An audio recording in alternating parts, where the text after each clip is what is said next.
Buenas tardes a todos los presentes. Hoy tenemos la oportunidad de abordar la cuestión Al-Ándalus, España desde la otra orilla, el Pacífico chileno, con ocasión del libro de este mismo título de Rosa Isabel Martínez Lillo. Rosa Isabel Martínez Lillo es profesora titular de Lengua y Literatura Árabes en la Universidad Autónoma de Madrid, en la sección de Traducción e Interpretación, donde además es secretaria académica. Doctorada por la misma universidad, ha cursado estudios superiores en las universidades árabes de Ain al-Shams, El Cairo y la Universidad Jordana de Amán.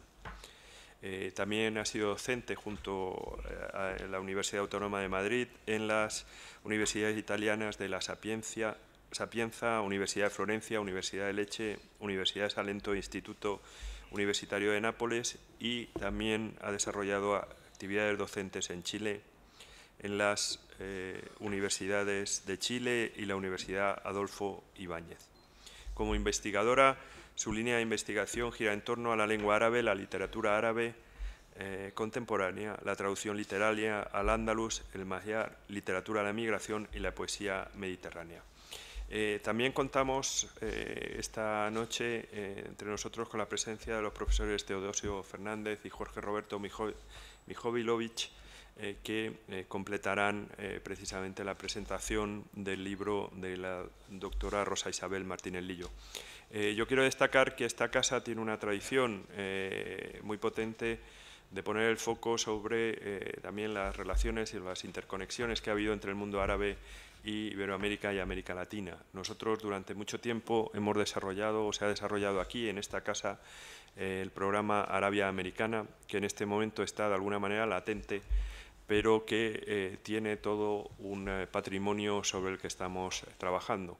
Debo destacar que también no solamente es esta cuestión, por así decirlo, de las relaciones intensas que han existido en ciertos momentos y en ciertos espacios entre Iberoamérica y el mundo árabe, no es solamente esta la cuestión que nos interesa, por así decirlo, sino también estamos tratando desde otra perspectiva, llamemos económica o de relaciones internacionales, de poner precisamente el foco en el hecho de que los países árabes, especialmente aquellos del Golfo, solo podrán conseguir, digamos, colocarse en el rango de potencias más allá de regionales, potencias globales, si son capaces de estar también en muchos de los territorios, en muchos de los escenarios de las relaciones internacionales, y por tanto solamente si son capaces de tener presencia en América Latina estarán en condiciones digamos, de alcanzar esa, por así decirlo, globalidad, ¿no?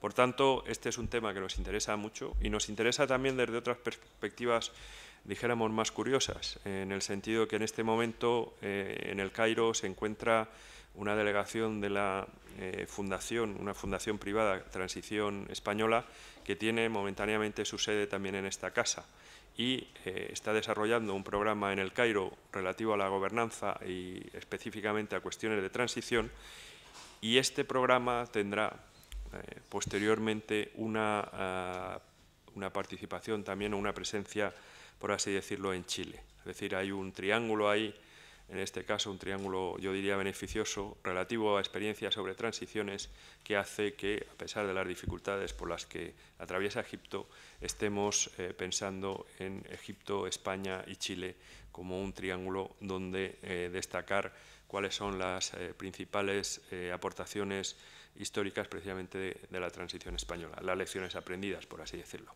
Y sin más, paso la palabra a Rosa Isabel Martínez Lillo. Rosa.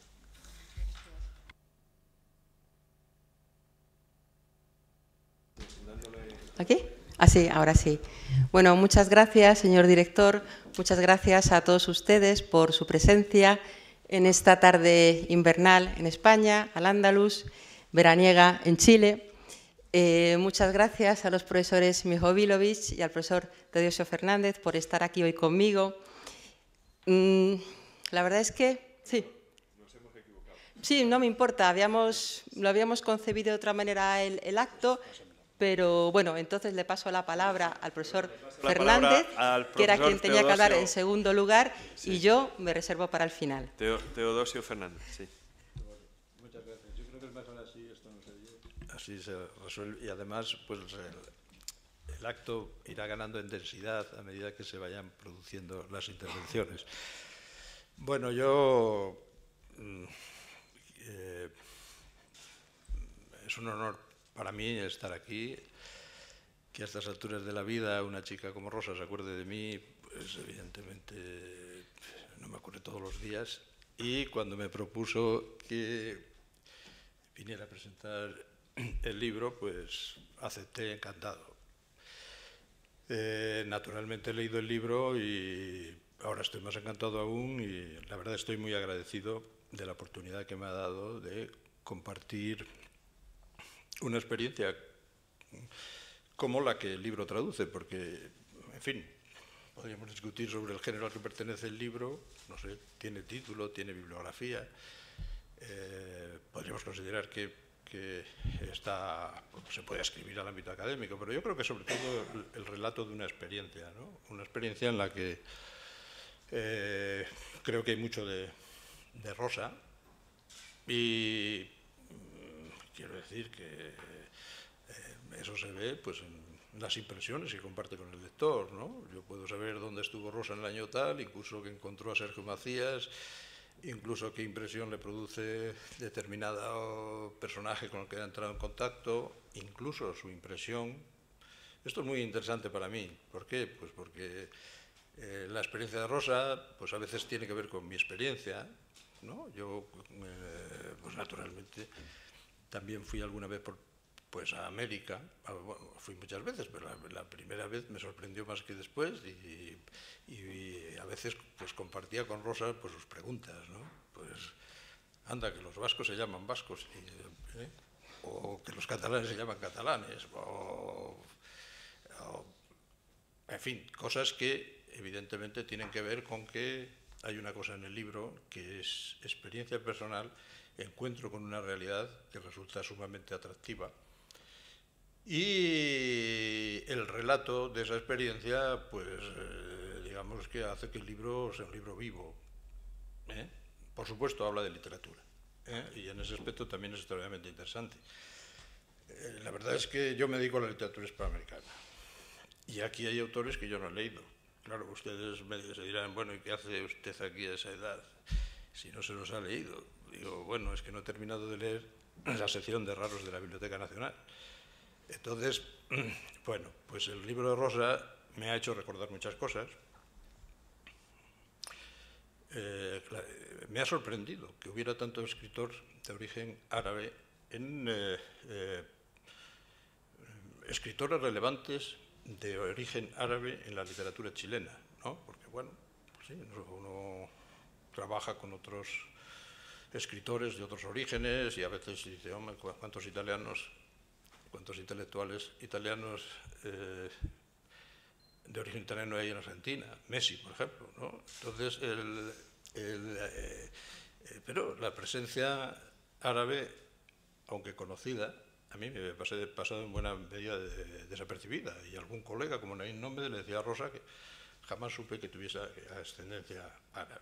Entonces es sorprendente comprobar esa presencia que Rosa ha rescatado para nosotros, y que tiene que ver pues con que, curiosamente, esto también es un aspecto autobiográfico, pero bueno, me ha llamado he venido para compartir una experiencia con Rosa, y esa experiencia de alguna manera tuvo que ver con la mía. Yo hice una tesis doctoral sobre el teatro chileno allá en el año del cometa, y de pronto encuentro que Roberto Sara, que yo leí con entusiasmo porque hubo una obra que se llamaba Algún día, que tuvo un éxito excepcional, y otras que tuvieron menos, pero que, bueno, pues también era alguien de origen árabe, un escritor importante, con una novela excelente sobre el salitre, que Andrés Abella, pues también de origen árabe, una escritora estupenda como Diamela El Tit, a la que yo, bueno, torturándome un poco, porque no siempre disfruta uno leyendo si los escritores son,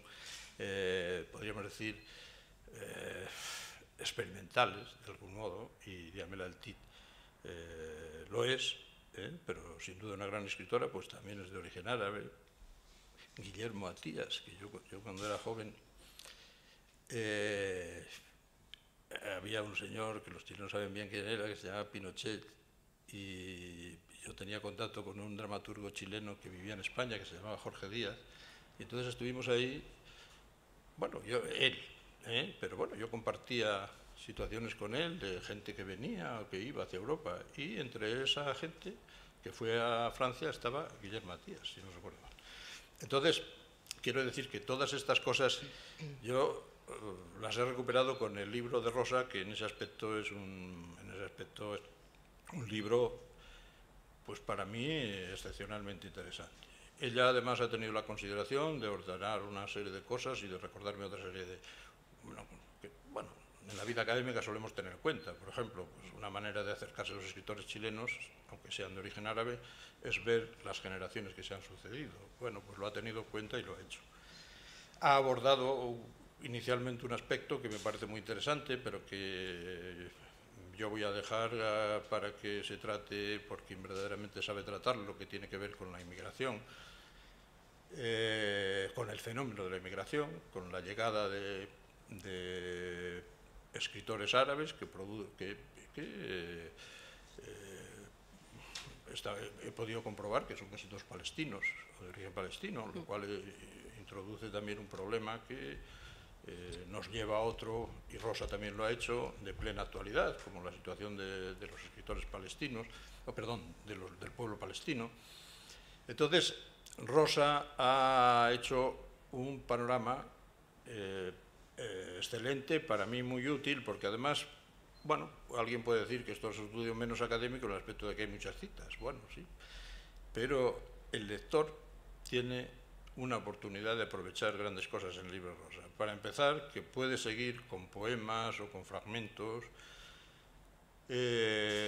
pues el proceso de los escritores chilenos de origen árabe o árabes asentados en Chile, como el primero, ¿no? Benedicto Choaqui, que yo no he leído, pero que ya tengo el propósito de leerlo, porque ya lo he localizado en la Biblioteca de Cultura Hispánica. Entonces, bueno, pues lo voy a leer. O sea que también en este aspecto Rosas es un incentivo para que yo pueda mejorar mis conocimientos. Pero bueno, decía que ha hecho un panorama, ha planteado el problema, ha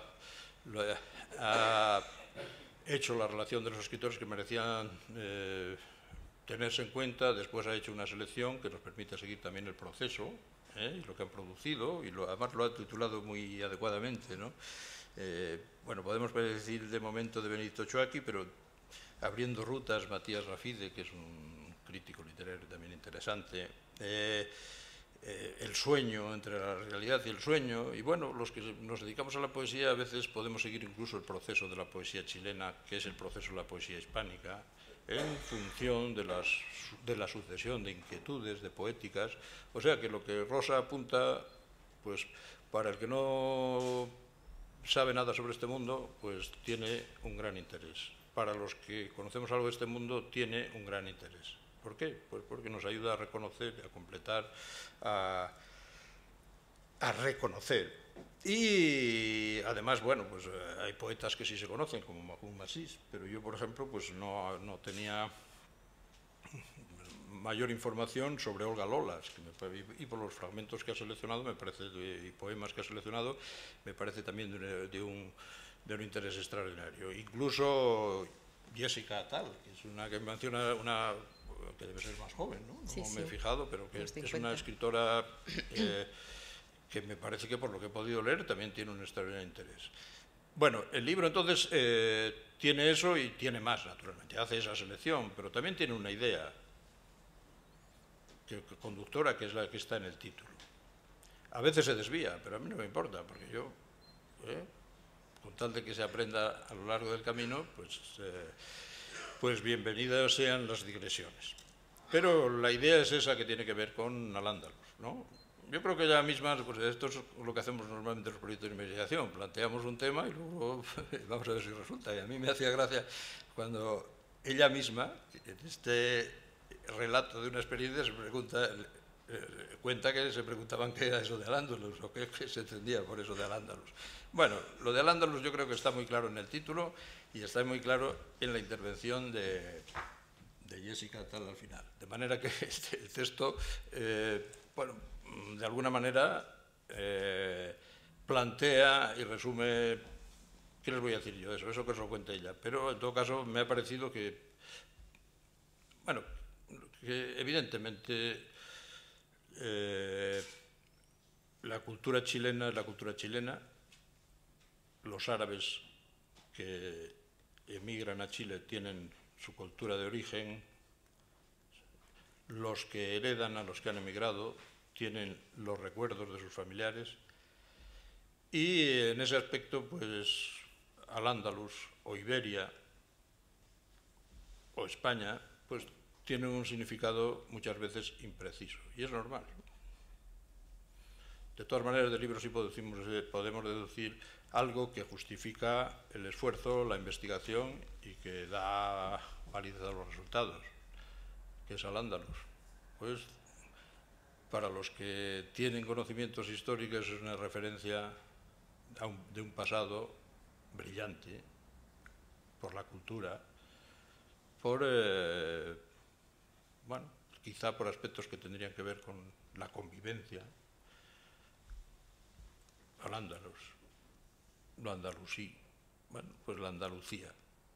Para los que no tienen esa información, pues eso es una cosa más vaga, que tiene que ver quizá con España, que tiene que ver con el sueño de algo, que no se precisa muy bien, pero que en todo caso, pues quizá en esta distinta validez, en esta variación de significados, también está, pues digamos, la riqueza de lo que el libro ofrece, ¿no? Porque hay una cosa muy clara, que Rosa tiene me parece, el aspecto positivo de no reconducir lo que la gente dice, ¿eh? Entonces, se ve muy bien hasta dónde llega la relación de los textos con la idea, con la idea inicial, que puede ser algo, bueno, pues más digamos, estrecho, relacionado, justificado, o puede ser lo menos. Pero en todo caso es la idea que va aglutinando todo un proceso en el cual pues ni siquiera se elude la circunstancia palestina reciente, ¿no? O incluso la situación actual en Siria, porque he visto que evidentemente al final pues el libro recoge testimonios, o sea, creaciones literarias, opiniones también, pero creaciones literarias, que hablando de literatura suele ser lo que importa, que nos dan cuenta de las inquietudes de los escritores chilenos de origen árabe, que pues están todavía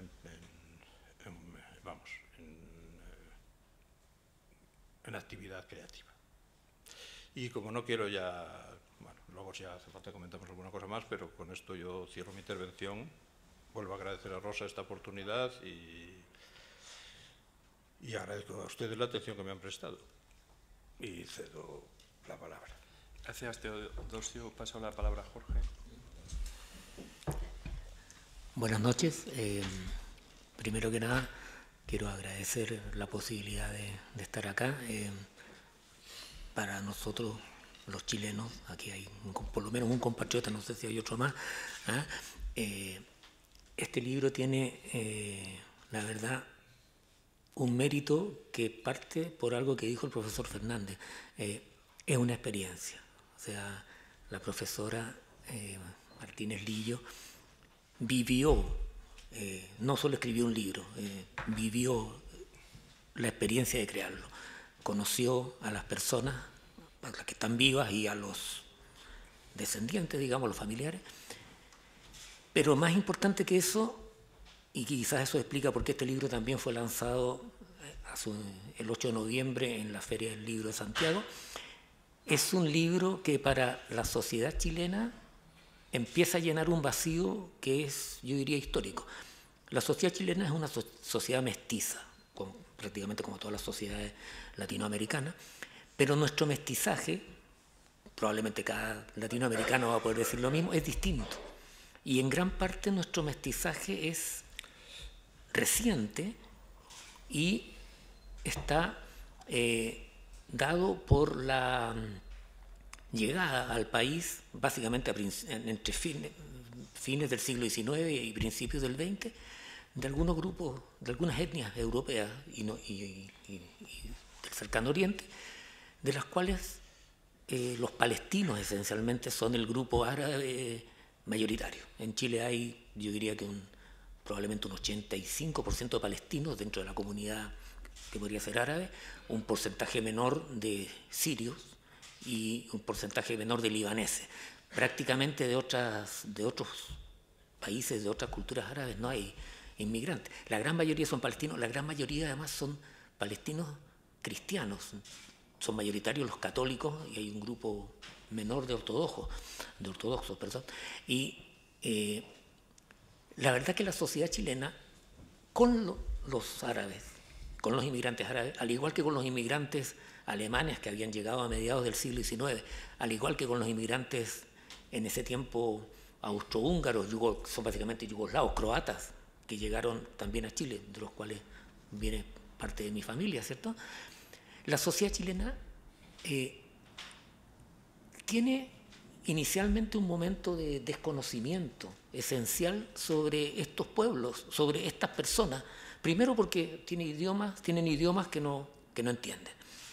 En el caso de los árabes tiene culturas que no entienden, formas culturales, hábitos, maneras de ser, que no son fácilmente asimiladas por una sociedad como la chilena, que es una sociedad muy isleña. Aunque Chile no es una isla, su forma geográfica y su aislamiento geográfico transforma un poco a los chilenos en isleños. Entonces el chileno no entiende en su primer momento a estos extranjeros, y a los que menos entiende es a los árabes, porque es con los cuales tiene una mayor distancia cultural, distancia lingüística, religiosa, etc. Y eso hace que desde la llegada de los primeros inmigrantes árabes, que en las primeras décadas del siglo XX, exista una especie de cultura del gueto de esta etnia, de este grupo de inmigrantes, que es bastante endogámica y que por lo visto se sigue manteniendo en gran parte en el sentido de que se relacionan básicamente con personas de su mismo origen, sin mezclarse con los criollos, digamos, con los chilenos. Eso también pasó con los alemanes, pero pasó menos con otros grupos, como los italianos, como los yugoslavos, que se mezclaron con mucho entusiasmo. Yo mismo soy producto de esa mezcla, porque tengo un apellido paterno croata, serbo-croata, y tengo un apellido materno español. Pero en el caso de los árabes, la distancia cultural que los separa de la sociedad chilena los mantiene un poco aislados. Y en el desarrollo del siglo XX, una parte importante, yo diría, de los árabes, de los palestinos básicamente que llegan a Chile, se dedican esencialmente al comercio, porque era la manera más fácil y quizás la única posible de sobrevivir en un país en el cual no tenían otras conexiones que no fuera su habilidad para comerciar, que sin duda la tienen. Entonces la sociedad chilena se forma una imagen del chileno árabe o del árabe chileno, que es una imagen reduccionista, una imagen que está centrada en su capacidad de hacer negocios. Y como varios de estos árabes, de estos palestinos específicamente, amasan fortunas notorias, hasta el caso de los Irmas, los Yarur, los Sumar, los Awad, hay banqueros, comerciantes, toda la industria en un momento textil que tiene Chile, que es importante entre los años 30 y 50, es de empresarios palestinos, en muchos casos palestinos de primera generación, que luego la traspasan a sus hijos. La imagen que el chileno tiene de estos compatriotas, porque ya son compatriotas a esta altura, de origen árabe, es la imagen de comerciantes. Entonces, y eso no es una cosa que tiene que ver con la cultura de quien lo lee, sino que con la imagen de los medios, periodística, cultural. Y a mí, que estoy ligado, digamos, al mundo de la sociología y de la historia hace ya varios años, me sorprendió mucho el libro de Rosita, porque me muestra, o me aclara, yo creo que me muestra primero, que hay una dimensión de esos compatriotas nuestros de origen árabe que nunca había mirado con detención. Yo conozco por ejemplo el caso personalmente a Jaime Ales, que es más o menos de mi generación, que es uno de los autores nombrados ahí, pero la verdad que la historia de Benedicto Ochoa, el caso de Andrés Sabella, que yo siempre pensé que era un señor de origen italiano, que yo nunca pensé que tenía raíces árabes, y que es uno de los grandes escritores chilenos, probablemente injustamente no reconocido en Chile como debería, por un problema interno del medio literario chileno. El caso de Benedicto Ochoa, que el caso de Matías Rafid, me sorprendió que hubiera un grupo importante de chilenos con orígenes palestinos, mayoritariamente casi todos son en este caso, que no solo escribían, que ya era una sorpresa, o sea, que no solo tenían una intelectualidad potente, sino que además una parte de esa escritura, de esa vocación literaria, la volcaban y la vuelcan en esta cosa que el profesor Fernández en realidad muy certeramente ha dicho que es difícil de entender, especialmente para quienes no tenemos una formación cultural árabe, que es la cosa del al-andaluz, esta cosa que entre nostálgica y onírica, este recuerdo tan doliente, porque es muy sufriente, esto de buscar a través de las letras mantener un contacto con una patria que es etérea en este momento, porque el al-andalus es un concepto, es una idea, pero no es claramente el lugar físico solamente que alguna vez ocupó en la historia. Entonces yo creo que el libro, por lo menos es el gran valor que le veo, es para los chilenos muy didáctico porque nos permite conocer a un grupo de nuestros compatriotas, de los cuales sabíamos algo, pero lo que sabíamos no es la totalidad de lo que son, como probablemente nos puede pasar con cualquier grupo que originalmente ajeno, que llega a una sociedad y que se proyecta en una dimensión que es quizá la más vistosa, porque la cosa comercial y financiera en un país como Chile, un empresario de éxito es muy vistoso. Somos un país pequeño. Entonces es muy notable que yo creo que si uno le pregunta a los chilenos en la calle ¿qué son los árabes en Chile?, el 98% va a decir comerciantes. Son comerciantes, son banqueros, son empresarios, son negociantes, los miras así. Y francamente, sin saber la producción literaria que ellos han hecho, casi nadie diría que tienen un aporte en ese sentido. Y el caso de Ochoa y el caso de Rafide son educadores. No solo son literatos, son personas que han aportado a la educación chilena. Pero, claro, somos un país con un mestizaje muy atípico, ¿cierto?, que incluso tenemos problemas para reconocer nuestra vinculación con nuestros mismos pueblos aborígenes, a los cuales prácticamente desconocemos, aparte de tratarlos muy mal. Entonces, el libro es una experiencia que, la verdad, a mí me fascinó, es una cosa muy personal, porque creo que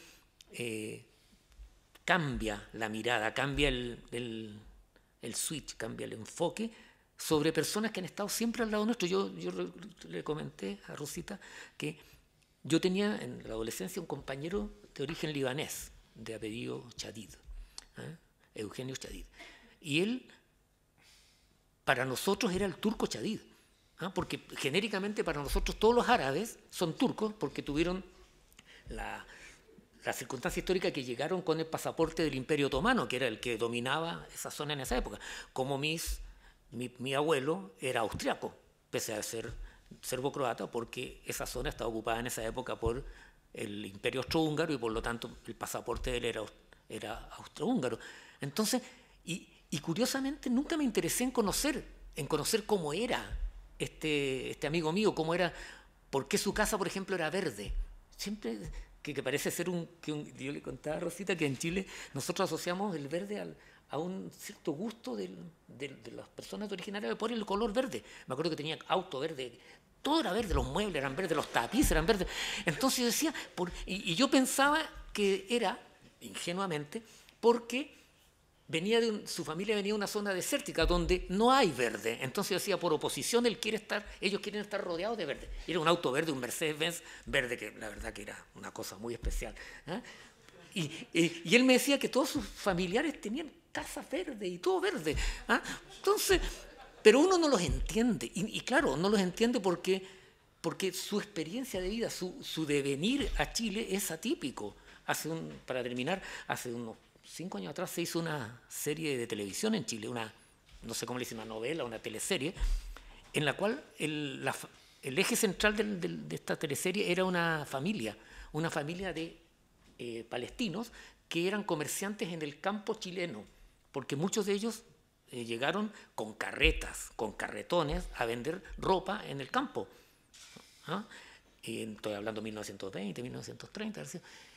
Y la verdad que la gente veía esta teleserie en que salían, claro, unos señores con fez, con terno y con fez en el sur de Chile, lo que era medio exótico, ¿ah?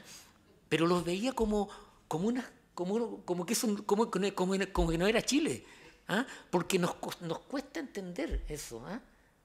Curiosamente con otras etnias, quizás porque son culturalmente más cercanas, como los alemanes, los entendemos que el sur de Chile es una parcela alemana. El que conozca el sur de Chile se va a dar cuenta que Puerto Bar es una pequeña Suiza, ¿cierto? Una cosa así muy germánica, llena de señoras con vuelitos, ¿ah? Pero son alemanes, son cristianos, son luteranos, están más cerca.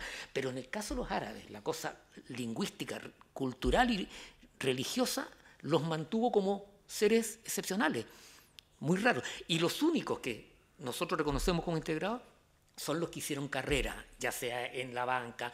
Por lo tanto, el descubrir que hay todo un mundo en las letras, y la verdad que en algunas cosas son muy buenas, de verdad, ¿ah? Yo creo que para nosotros los chilenos es muy bueno. Y creo que es puede ser el que abra este libro, que abra una senda de estudio que por lo demás está muy bien documentada, como podrá decirlo la profesora. Ella llegó y se encontró con que hay una abundante producción periodística, muy antigua, estamos hablando de la década del 20, ¿cierto? Periódicos escritos en árabe en un país como Chile, que es el último rincón del imperio. Bueno, era, ¿eh? Sigue siendo el último rincón, ahora ya no del imperio, pero, o de otro imperio, ¿eh? Pero en el fondo, la verdad es que es un libro muy útil y que está saldando un poco una deuda que yo creo que es lamentable, es vergonzoso que lo tenga que venir a saldar una española, ¿cierto? Una deuda que tiene la sociedad chilena con estos compatriotas nuestros, ¿eh? Entonces, bueno, ¿qué más le puedo decir? Porque que es una muy buena experiencia, ¿eh? Gracias, Jorge. Ahora sí, Rosa. Muchas gracias. Bueno, gracias al profesor Mijovilovich, al profesor Fernández, al director de Casa Árabe, como decía antes. Gracias a todos ustedes por estar aquí. La verdad es que estoy muy emocionada, no solo por presentar el libro en sí, sino por lo que han dicho los colegas, amigos, y porque me he reencontrado con personas que no veía hace muchísimo tiempo, una alumna, una compañera mismamente del instituto, otras personas, profesores que no veía hace mucho tiempo. Entonces estoy realmente emocionada. Dicho esto, bueno, yo, ya que Teodosio ha mostrado, digamos, su alegría al que, gracias a que yo me acordara de él, debido al hecho que yo me acordara de él, le diré que yo, estudiando en la Autónoma, él es profesor en la Autónoma, yo también, yo estudié en la Autónoma, le diré que yo era una de sus más, fervientes admiradoras. Teodosio era un gran profesor, como los profesor Mijovilovich, naturalmente, y era uno de esos profesores que impactaba, solamente ya con su presencia emanaba algo muy especial. Entonces, le confieso aquí que yo fui una ferviente admiradora suya, sin haber sido alumna directa, pero era uno de mis profesores favoritos. Bueno, dicho esto, yo voy a enfocar mi intervención de la siguiente manera. En principio hablaré de la génesis, del comienzo, del desarrollo del libro, de los porqués del libro, de los elementos que se dan cita en este libro. Este libro para mí ha supuesto muchísimas emociones, muchísimas cuestiones, muchísima reflexión. Entonces voy a hablar de todo eso. Y luego al final voy a leer dos fragmentos de los autores de los que yo hablo. Y al terminar mi intervención, si quieren, pues como hemos dicho antes, abrimos un turno de palabras, por si ustedes quieren preguntar algo o quieren que profundicemos en algún tema que haya salido en la mesa. El título es Al-Ándalus, España desde la otra orilla, el Pacífico chileno. ¿Por qué? Bueno, pues básicamente el título responde en principio a un trabajo de investigación que yo pedí una beca hace 3 años a Caja Madrid, una beca de movilidad para el profesorado de las universidades españolas del Estado, estatales. Tenía que idear un trabajo de investigación. Entonces, bueno, como yo llevo tiempo trabajando, como decía el señor director, sobre la cuestión de la literatura de la emigración, sobre la cuestión de la literatura de Al-Ándalus, sobre la poesía árabe contemporánea, dije, pues voy a seguir en esta línea. ¿Cómo puedo aunar el hecho de América? Yo estaba empezando a conocer América, llevaba ya varios años yendo a Chile, conocía Cuba, Brasil, México. Digo, ¿cómo puedo articular un proyecto de investigación, digamos, que reúna a todos estos factores? El hecho de que sea en América, el hecho de que esté relacionado, claro, con España y que esté relacionado con el mundo árabe, porque, claro, yo soy de formación arabista, tengo un currículum en tanto que arabista. Y, bueno, pensando, llegué a la conclusión de que quizá el tema, en principio, de Al-Ándalus, ese era el título inicial, el tema de Al-Ándalus en América, en Chile en este caso en concreto, bueno, pues podría valer la pena. Pedí la beca, la solicité, me la dieron, me puse muy contenta, naturalmente, y fui a Chile. Yo tenía que contactar con un profesor de una universidad chilena, contacté con el profesor Chaguán, Eugenio Chaguán, y la profesora Marcela Cedán. Ella es la directora del Centro de Estudios Árabes en Chile, de la Universidad de Chile. Ellos me acogieron, la verdad, con mucho cariño. Yo siempre digo que ellos son mi familia chilena, mi segunda familia, la familia que tengo en Chile. Y pues a partir de sus recomendaciones, a partir de la idea que yo tenía, comencé a hacer el trabajo. Bueno, ¿cuáles fueron mis lugares, digamos, de investigación, mi documentación principal? Pues por una parte, yo acudí al Centro de Estudios Árabes en Chile, en Santiago, y revisaba todos los periódicos que, gracias a la profesora Carmen Ruiz, aquí presente también, estaban en microfilm, en fichas, en DVDs. Yo los revisé, leí 4 periódicos, creo, pues prácticamente todos los números, como ha dicho el profesor Mijovilovich, desde principios del siglo XX, las primeras décadas hasta el final. Son periódicos, esto sí hay que aclararlo, que empiezan escribiéndose en lengua árabe, y terminan escribiéndose en castellano. La verdad es que el periodo en que se escriben en lengua árabe es muy breve, fueron muy pocos años y enseguida se decantaron ya hacia el castellano, e incluso los árabes, la migración árabe, a partir de la primera generación, se expresan y utilizan el castellano. En este sentido, pues, ¿saben ustedes lo que supuso para mí? Pueden imaginar lo que supuso para mí una arabista nacida en el Cairo, pero española, que había estudiado en España, que posteriormente había estudiado en los países árabes, que había hecho la tesis en Egipto, que conocía el mundo árabe, que estaba conociendo América, llegar a Santiago y que me pusieran en las manos un periódico, el primero publicado en árabe, titulado Shabiba, la juventud, el que dirigía en esos momentos Benito Chuaki. Claro, cuando me lo dieron a mí y tuve yo eso en las manos, de 1917, en árabe, estando en Santiago, en América, fue un momento de emoción suprema, esos momentos en que uno pierde las coordenadas espacio-temporales, dice, bueno, ¿esto qué es? ¿Dónde estoy? ¿Cómo es árabe aquí? Un periódico, algo actual, algo usual, en el sentido de que es diario. La verdad es que me abrió muchas puertas y fue un momento también muy emotivo. Retomando la dicción de antes, como digo, yo estaba investigando en el Centro de Estudios Árabes, leí todos los periódicos. Me centraba, naturalmente, en la cuestión de Al-Ándalus, o sea, cómo veía el escritor chileno de origen árabe, el escritor chileno de origen palestino, en la mayoría de los casos, cómo veía Al-Ándalus, cómo aparecía el tema andalusí en los periódicos. Claro, me fui dando cuenta de que no era solo el tema de Al-Ándalus, de que había alusiones a España, algo mucho más concreto, más actual, con más entidad, digamos, física, si es que es así, ya no lo sé, pero bueno, en principio sí, habría que plantearse si hay una España o varias, pero eso lo dejamos para otro momento. Y ahí ya fui cambiando el eje central del trabajo, en el sentido de que no solo iba a tener que hablar de Al-Ándalus, de esa realidad etérea, histórica, que no sé si se terminaba de aprehender o no, sino que tenía que también referirme naturalmente a España, a lo español. Como digo, ya fui cambiando de perspectiva y fui abriendo un poco más el campo de acción, de trabajo.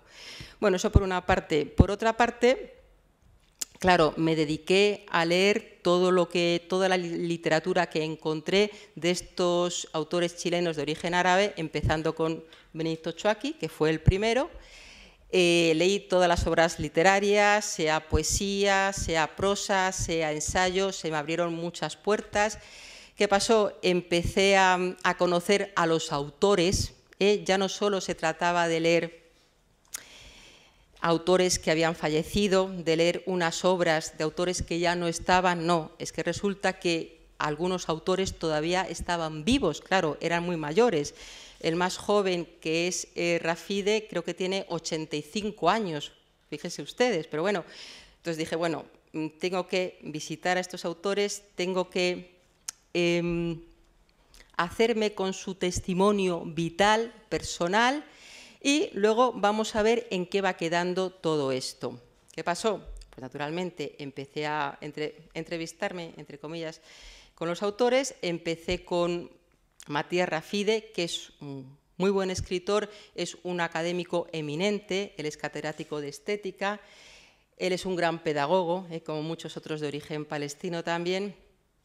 Este hombre, Rafide, me puso en contacto con otros autores, tal manera que, como digo, como decía, ya no solo iba conectando con la obra literaria escrita de autores que ya no se encontraban con nosotros, sino que empecé a contactar con seres humanos, con personas, con literatos, pero que estaban presentes, que formaban parte de esa sociedad chilena, que eran de origen árabe y que a mí también me estaban aportando algo, en tanto, o muchas cosas, en tanto que ser humano, en tanto que literata, en tanto que investigadora, en tanto que traductora.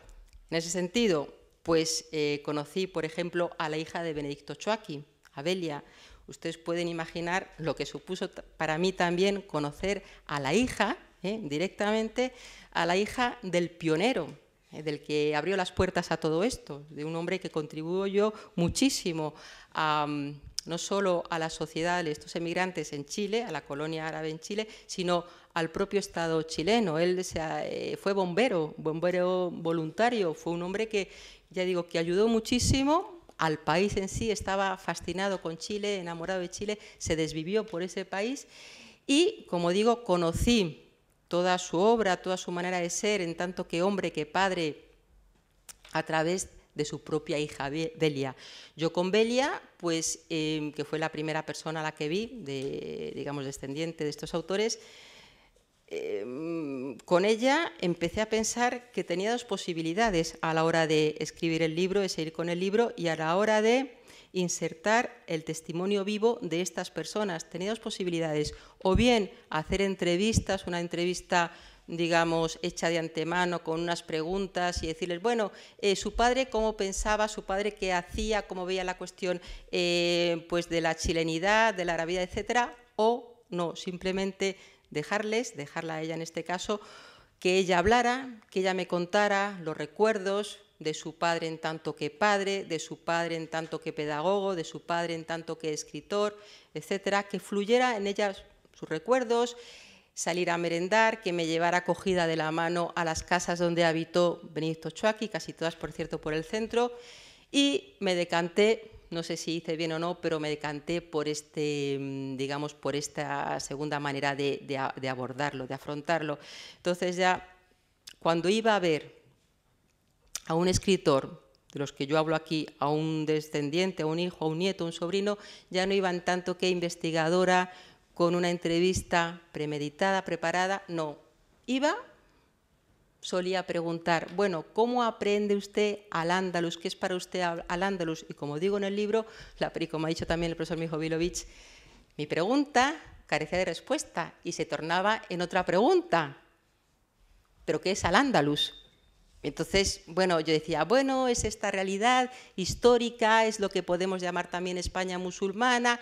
Decían, bueno, cada uno me daba su opinión, me hablaban de su experiencia con esa Al-Ándalus onírica de España, y en ese sentido, pues el caso que viví, la experiencia que viví con Olga Lolas, que es una autora, pues yo creo que olvidada injustamente, porque es una de las autoras, creo yo, que tienen un mundo personal más mágico, por eso yo su capítulo lo titulo La magia de la vida. Al hablar con ella, fui a verla a su casa, ella vive con su familia, sus hermanas, un hermano, entre nosotros los conocidos lo llaman su casa el museo. ¿Por qué? Porque la hermana más joven tiene 78 años, van desde los 78 hasta los 93, ahí conviven 4 personas, todos hermanos, todos dedicados al arte, y su casa lo llaman el museo. Viven en una casita de San Felipe, una ciudad muy bella, cerca de Santiago. Entonces, cuando fui a ver a Olga Lolas, como digo, le pregunté, bueno, ¿qué es para ti Al-Ándalus? Me dijo, mira, Rosa, vamos al jardín. Me puso 2 sillitas en el jardín y entre, bueno, unas flores que caían de la pared, lo tenía precioso, me empezó a relatar no su experiencia, porque no era su experiencia en España ni su experiencia para con Al-Ándalus, no, empezó a hablarme de la poesía, de Lorca, de la luna, del verde, del color verde. De repente me empezaba a declamar versos, fragmentos de versos. Eso era eso era Al-Ándalus para ella. Era su experiencia, una experiencia tremendamente creadora, tremendamente creativa, original de lo que era Al-Ándalus. Y claro, yo cada vez me daba cuenta de una manera mucho más patente de que Al-Ándalus cada uno lo sentía, lo vivía de una manera sumamente personal, que podían tener o no la idea académica o histórica de lo que es Al-Ándalus, que entre nosotros casi ninguno la tenía, casi todos carecían de ellos, inclusive los académicos, profesores de historia. La realidad de Al-Ándalus no la han aprendido, no la perciben tal y como es. Entonces ellos lo relacionaban con España en ocasiones, con Andalucía, o sea, el vínculo que hay entre Al-Ándalus, en tanto que realidad histórica, que la España musulmana, con Andalucía es directo. El vínculo entre Al-Ándalus y Andalucía es directo, y más concretamente el vínculo entre Al-Ándalus y Córdoba. Córdoba, Lorca, aparecía por doquier. Córdoba era Al-Ándalus, básicamente. Y en ese sentido, pues claro, yo tuve que ir también transformando, modificando la idea inicial, original, la exposición que yo pensaba realizar, y parece que el libro él mismo se fue construyendo, se fue constituyendo. Bueno, yo hice una introducción general al tema de los chilenos de origen árabe, a la llegada, he hablado de las generaciones literarias, como decía el profesor Fernández, pero luego la verdad es que yo con los textos en los que se trata el tema de Al-Ándalus, el tema de España, o a tenor también de los encuentros con estos autores, con sus familiares, de hecho aquí hablé con su hija, hablé con su sobrino que vive en México, es un eminente profesor en México. Con todo ello dije, bueno, este libro se tiene que articular de una manera especial, naturalmente no es el típico libro académico, se podría llamar que es un ensayo un tanto literario, personal, y se fue articulando, porque yo creo que es el propio libro el que se fue articulando. ¿De qué manera hablando de los autores? Bueno, pues yo hago una introducción a cada autor, una introducción literaria con un fragmento de una obra de cada autor. Luego traigo a colación los textos que ya se refieren a Al-Ándalus o a España. Y al final, ¿qué ocurría? Pues como decía también el profesor Fernández, que dado que la mayoría de estos autores son de origen palestino, estaba siempre subyaciendo la cuestión de Palestina en tanto que, bueno, tierra usurpada, bueno, nos hemos ido de nuestra tierra, nos han echado, de tal manera que como todo me llevaba también a Palestina de una manera u otra, los autores, las obras, las lecturas, la realidad en sí de estos autores, dije, Palestina tengo que tratarlo aunque sea de una manera coyuntural. El tema de Palestina tiene que estar presente en este libro porque también tiene su porqué. No es que esté íntimamente ligado con Al-Ándalus, con la realidad andalusí, no es eso, pero la experiencia de estos autores nos llevan a la experiencia palestina. su manera de escribir, su manera de estar, su manera de hablar, su manera de ser, de tal manera que dije, bueno, ¿cómo puedo enfocarlo? Pues dado que Al-Ándalus se puede vivir, se puede sentir, se puede aprender, se puede evocar en tanto que paraíso perdido, y es lo que hace Sabela, grandísimo escritor, Andrés Sabela, puedo hablar de este tema al final y así lo expongo como mera hipótesis, y es lo que yo llamo otros paraísos perdidos o encontrados. Y hablo de Palestina, en tanto que paraíso perdido para Andrés Sabela, y hablo de Palestina en tanto que paraíso encontrado en la realidad chilena, en la realidad del Chile contemporáneo, a partir de otro autor de origen palestino que es Jaime Jales. Entonces ya digo, por una parte Al-Ándalus que se fue transformando, modificando, convirtiendo en Al-Ándalus España, y por otra parte la literatura, y para terminar la cuestión de Palestina, porque Palestina está presente. Haciendo un acto de fe, una confesión mucho más personal, que ocurría, pues claro, lo indicaba también al principio, yo estaba conociendo América, estaba conociendo otro continente, estaba conociendo un país, Chile, que fue el primer país al que yo viajé donde se hablaba mi propia lengua, castellano. Yo siempre había viajado anteriormente por países árabes, el Mediterráneo, Europa, pues hablando todos estos idiomas, árabe, italiano, etcétera. Siempre me había sentido en casa. Curiosamente, la primera vez que viajo a Chile, me siento extraña. En Chile me sentí extraña. Yo no lograba entenderlo porque me preguntaba, bueno, pero ¿cómo puede ser que estando en el extranjero, en el primer país en que se habla mi propia lengua, que es el español o castellano, ¿cómo puede ser que me encuentre extraña? Y ahí empecé ya a darme cuenta de que es la misma lengua y distinto idioma, o el mismo idioma y distinta lengua, como ustedes quieran llamarlo, y de que es el castellano o el español, pero con otros códigos. Hay unos códigos sociales en América Latina o en Iberoamérica muy diferentes de los que manejamos en España, en Castilla. Ahí me di cuenta de que el español, el idioma, algo que cada vez amo más, mi propio idioma, no era solo el de aquí, sino que también es el de allá.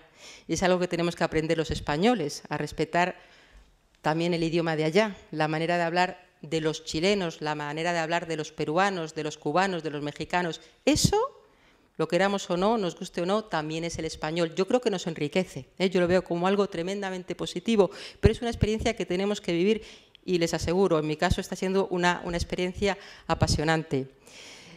Además de la cuestión de la lengua, claro, la cuestión de la historia. Uno va a América y era curioso que cuando yo impartía clase, di muchas clases de muchos temas en la Universidad de Chile, de filosofía, relacionado siempre con el mundo árabe, naturalmente lengua, traducción, etcétera. La primera observación que me hacían los alumnos, la primera pregunta, el primer tema que salía en clase, además de la lección en sí, era la cuestión de la identidad y era la cuestión de los españoles. Pero ¿cómo podía ser que nosotros llegáramos ahí y hubiéramos hecho lo que hicimos? Yo decía, hombre, perdonad, estamos en el siglo XXI, yo he venido a dar clases de árabe, yo creo que algún vínculo tendré con esos españoles, pero no es lo mismo, ¿no? Ha cambiado un poco, ha llovido sobre el mundo, sobre la tierra. No, lo llevan dentro, muy dentro, es una huella muy profunda. Entonces, claro, a mí eso, además de la cuestión de la España en el exilio, la República, la visión de España que llevan los autores después de la guerra, los exiliados a América, esos autores entran en contacto con los escritores chilenos de origen árabe. Toda esa cuestión de mi país, de mi patria, de España, no me la he planteado aquí, me la he planteado allí, en América. Ir a América supone reflexionar sobre el español, sobre el castellano, sobre lo que es España. Y en este sentido, fíjense ustedes, quien más me ha abierto los ojos a la hora de entender la realidad española, la realidad de hoy en día, ha sido justamente Benedicto Chuaqui. Es increíble, pero este pionero, este autor que llega a principios del siglo XX a Chile siendo un adolescente y que ahí hace su vida, digamos, con más o menos experiencias positivas o negativas, es el primero que me hace ver y que me hace sentir y que me hace aprender la realidad de nuestra tierra cuando llegan Abderrahmán, en tanto que Iberia. O sea, él me da la clave cuando habla de Iberia. Yo es una realidad que no había sentido, sobre la que no había reflexionado anteriormente. Y eso no me lo hace ver un español, sino que me lo hace ver él es de origen sirio, un árabe asentado en Chile. O sea que ya digo, a mí en ese sentido este libro me ha abierto las puertas a muchísimas cosas, no solo al tema en sí, y sobre todo a la realidad de mi país, de mi lengua y en ese sentido de mi literatura. Como les decía, yo les voy a leer dos fragmentos, bueno, pues quizá para amenizar un poco también la velada. Un fragmento que es un poema de Olga Lolas, ella, como digo, sigue viva, tiene unos 87 años, escribe una poesía bellísima que se titula La postrera sombra, claro, retomando los ecos de Quevedo, de Castilla y de Andalucía, como ya veremos, y finalizaré con un fragmento en prosa, más lúdico, más divertido, del pionero de ellos, de Benedicto Chuaqui, en donde narra sus primeras experiencias cuando llega a Chile y él todavía no se defiende con el castellano, está entre el árabe y el castellano, no sabía castellano, entonces pasa experiencias divertidas y les contaré una de ellas al final. Ahora entonces les voy a leer unos fragmentos breves, porque es un poema larguísimo, de este poema de Olga Lolas que se titula, como digo, La postrera sombra. Yo no he llegado nunca hasta el desierto y, sin embargo, vengo del asta, del confín sin nombre donde el sol se derrama hasta alcanzar los pies dormidos de la media luna. Yo vengo de la pupila de un sueño del fragor del corazón reposando en los aljibes hondos, milenarios, penumbras donde siguen pasando y pasando por mi sangre las caravanas insomnes del destino. Hago sonar mi voz y un golpe de luz convoca los silencios de los que vendrán a cosechar la muerte y su siembra de promesa floreciendo. Me surge de la bruma, desierto y camino, siempre el vivir en trance, de esto o de lo otro, los confines desde mi ser aquí, de cumbre y nieve, persigo un no sé qué. Desconocido río de mi herida abierta y su oculto designio, me navegan los vientos, el azar, el albur, cerrar podrá mis ojos, mientras alguien, un muecín legano, pasa llorando entre las mudas sombras de los viejos muros. Yo no distingo la nostalgia mora de esta voz de Castilla, despidiendo los desgarros sones de un laúd y la postrera sombra. Este es el final. Es un poema potente, es un poema profundo, es un poema donde se conjuga perfectamente lo andalusí, lo español, lo chileno también, la innovación propia del chileno, lo árabe. Y para terminar, les voy a leer este fragmento de Benedicto Chuaqui. Terminó por el principio, digamos como homenaje a este grandísimo autor, a este grandísimo profesor, pedagogo, intelectual, pensador que fue Benedicto Chuaqui. Les voy a leer un fragmento de sus memorias. Él tiene un libro precioso, interesantísimo, que se llama Memorias de un emigrante, donde él relata sus primeras experiencias al llegar a Chile. Relata, por ejemplo, lo mal que le trataron los argentinos. Me preguntan, ¿por qué no se quedaron en Argentina? Ellos llegan en barco, se quedan en Argentina y pocos pasan a Chile. Él es de los primeros que pasan a Chile. Imagínense, tenían que cruzar los Andes en burro, en invierno, con el frío que había. Él lo hizo. Y decía, no, yo es que no me quedé en Argentina porque los argentinos me parecían como demasiado simpáticos, hacían muchas bromas de mi hermana, de mi tía, y yo no me sentía a gusto. Nosotros con los argentinos no congeniamos bien. En cambio, en el otro país, en Chile, sí, porque los chilenos son más serios, son más respetuosos. No sé si respetuosos, pero serios, si ustedes lo conocen, creo que sí. Nos dice Chuaqui, hablando de su llegada a Santiago y de sus primeras experiencias. Él tenía, al principio, como decía el profesor también, iba con un carrito vendiendo ropa, textil, etcétera. Al final ya puso una tiendecita que se fue agrandando, luego llegó a hacer una imprenta, a tener su propio periódico, pero al principio él, tenía una tiendecita con una mesa que le servía para comer y, naturalmente, para dormir, porque no tenía ningún otro sitio donde poder dormir. Cuenta Chucky. Necesitaba comprar carbón y pregunté a un vecino el nombre español de este combustible. Para estar más seguro, lo escribí en un papel. Pero el bribón, dice él, pero el bribón me hizo poner cabrón en vez de la palabra verdadera. Fue repitiéndola hasta llegar al depósito de leña, cuyo dueño era un hombre de mal talante, chato, obeso, con la nariz granujienta y roja. Estaban con él en ese momento algunas personas que al oírme decir «véndame cabrón, les dio un verdadero ataque de risa. En cambio, al vendedor le faltó poco para darme una paliza. Bueno, son experiencias de tono más o menos jocoso, otras no lo son, otras son más bien de tono un tanto triste. Pero bueno, él, la verdad es que la perspectiva de Chucky, él sí lo ve todo de una perspectiva bastante positiva, abierta, divertida, humorística, y en ese sentido uno se divierte. La verdad es que uno pasa momentos tristes, en ocasiones imaginándole en ciertas situaciones, pero en otras uno se ríe, sonríe con él y la verdad es que deja muy buen sabor de boca. La verdad es que leer a Chucky, como digo, es una experiencia amena, divertida, muy humana. Era un hombre tremendamente humano y yo le recomendaría su obra, Memorias de un emigrante, que según ha dicho el profesor Teosio las va a leer, se la recomendaría a todos ustedes porque nos da la visión no solo de un autor que llega a Chile, se hace con esa cultura, en esa sociedad, sino nos da las claves de muchos porque en cuanto a su encontrarse bien en Chile, por qué se encontró bien en Chile en esa sociedad viniendo de Oriente, viniendo de Siria. Hace una comparación que está seguramente subyaciendo, pero eso nos da las claves también de por qué un chileno de origen árabe se puede encontrar a gusto, se puede encontrar en casa no, pero se puede encontrar bien, quizá porque le daba eso que no le daba Oriente, que en ese momento, a la sazón, era la libertad. Por mi parte, nada más, muchas gracias por su presencia y si tienen alguna pregunta, pues estamos aquí dispuestos a responderla. Gracias, Rosa. Gracias.